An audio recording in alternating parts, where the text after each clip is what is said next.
मुद्दतों रोया करोगे मेरे मर जाने के बाद, और याद आएगी मेरी मेरे गुजर जाने के बाद।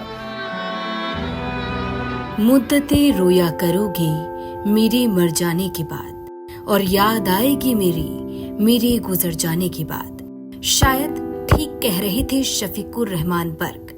तभी तो देखिए ना, उनके जनाजे में लोगों का सैलाब उमड़ पड़ा।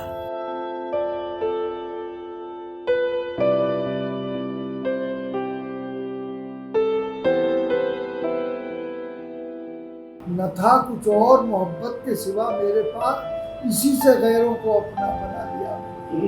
न कुछ और था मोहब्बत के सिवा मेरे पास, इसी से गैरों को अपना बना लिया मैंने। ये बर्क साहब की मोहब्बत ही तो है कि लोग उनके अंतिम दर्शन के लिए खींचे चले आए।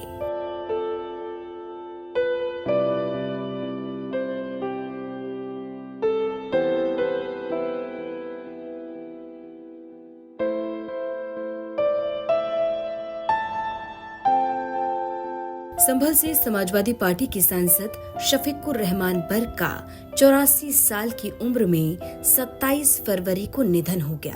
मंगलवार को मुरादाबाद के सिद्ध अस्पताल में उन्होंने अंतिम सांस ली। शफीकुर रहमान बर्क की अंतिम विदाई में भयंकर भीड़ पहुंची। बर्क के जनाजे में शामिल होने के लिए लाखों की संख्या में लोग पहुंच गए। बर्क की सियासत के साथ साथ उनका शायराना अंदाज भी लोगों को काफी पसंद था। वो अपने शायराना अंदाज के लिए भी जाने जाते थे। सांसद बर्क न केवल शायरी सुनाते थे, बल्कि वो शायरियां लिखने के भी शौकीन थे। उनके जाने के बाद अब लोग उनकी शायरियां सुन रहे हैं। उजालों से जरा कह दो न इतराएं, उजालों से जरा कह दो न इतराएं, शहर के बाद अंधेरा जरूर होता है। जाएंगे अपने तो अपने, गैर भी पछताएंगे। एहसास तो उन्हें भी होगा, वो भी आते हैं काम कराने के लिए मेरे पास, समझ रहे। गैर भी तो कभी हल्का साया नहीं, कभी कोई बता नहीं सकते कि किससे कोई मुतालबा किया हो। तो अब सुनिए जो शेर कह दिया है मैंने इसमें, जो अभी किसी शायर ने लिखा। मेरा मिजाज फ़कीरी है जिंदगी शाही, मेरा मिजाज फ़कीरी है जिंदगी शाही। जिंदगी तो शाही बनी हुई है मेरी, लेकिन मिजाज फ़कीरी है। ये फ़लसफ़ा ही ज़माने को छोड़ जाएंगे, ये फ़लसफ़ा ही ज़माने को छोड़ जाएंगे। ए बर्क मेरे मर जाने के बाद, ए बर्क मेरे मर जाने के बाद मेरे नक्शे कदम याद आएंगे। ये धोखा है कि बुझती जा रही है शम्मे नूरानी, अभी बाकी है इन टूटे हुए तारों में ताबानी।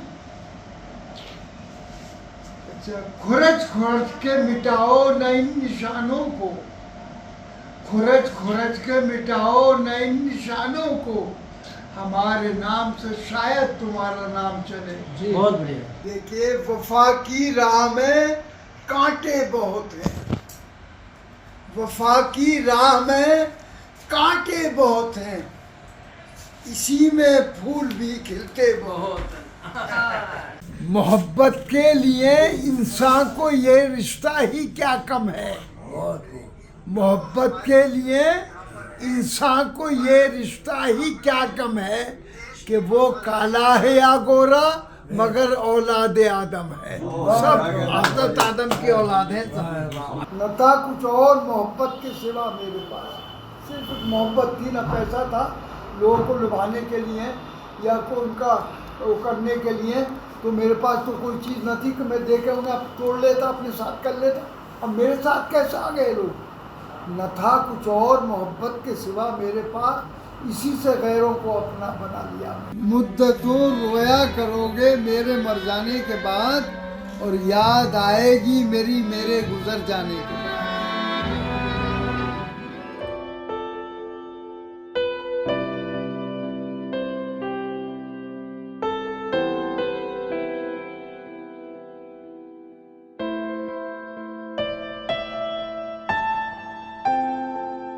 संभल से अभिनव माथुर की रिपोर्ट, यूपी तक।